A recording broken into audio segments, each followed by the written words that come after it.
Hello, hello. Good morning, good morning. All right, who's love to get us started here for Kelsey? I got one. Kelsey, obviously you've been through a lot in your career here in Indiana. Do you remember the times you would stay outside the stadium and like talk to fans and all that? Like, so to go from that to this, like, why did you? I guess what I'm asking, like, why did you love Indiana when it wasn't perhaps as lovable as it is now? I think that's where I grew the most, if I'm honest.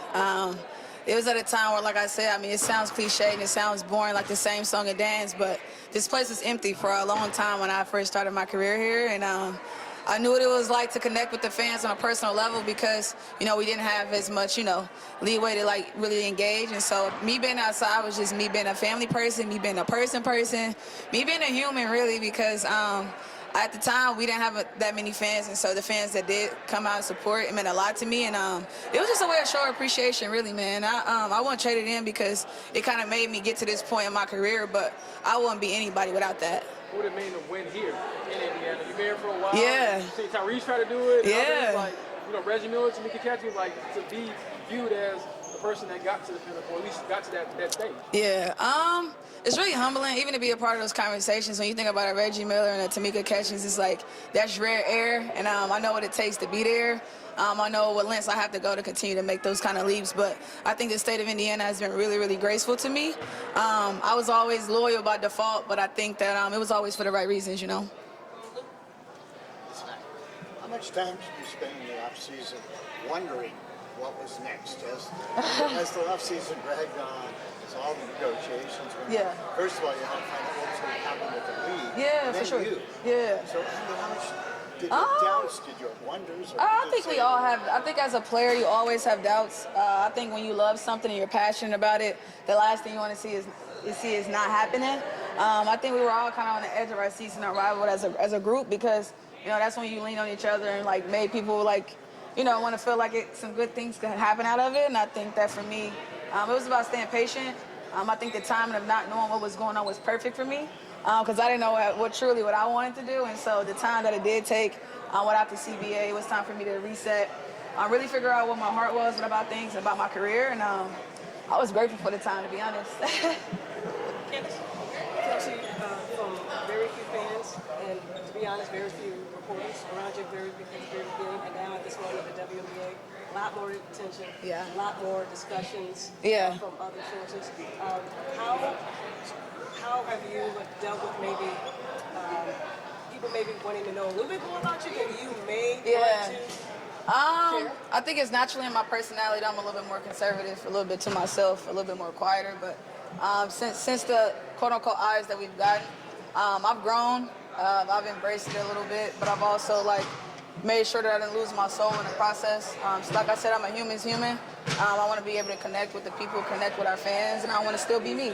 And so that growth that I've taken throughout the course of all of that has just been good for me. And I'm glad I went through it because it's bringing out a little bit of more of what I need on and off the floor now. See, money may not be the driving factor now, but you've always played overseas.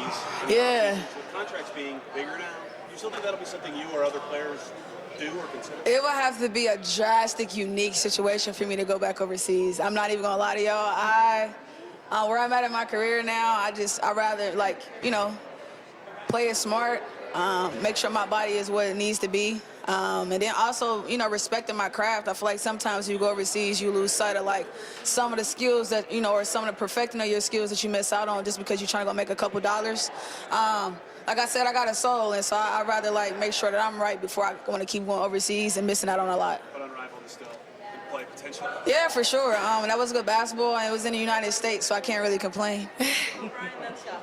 For free agents looking at Indiana, how did you sell them on Indianapolis? And then once they're here, what recommendations you make them once they get to town? Believe it or not, the first thing I said was like Indianapolis is a city. Like, it's a sports city, and I feel like when you have the city support, it's not as bad as it seems, you know. You kind of, like, build your own quote-unquote little family with the city of Indianapolis. These fans have done a great job of, like, rounding around us, even when it was bad, and so I can appreciate it. And so that's the one thing you sell to some of the best players in the world. And after that, it's just chemistry and wanting to play free.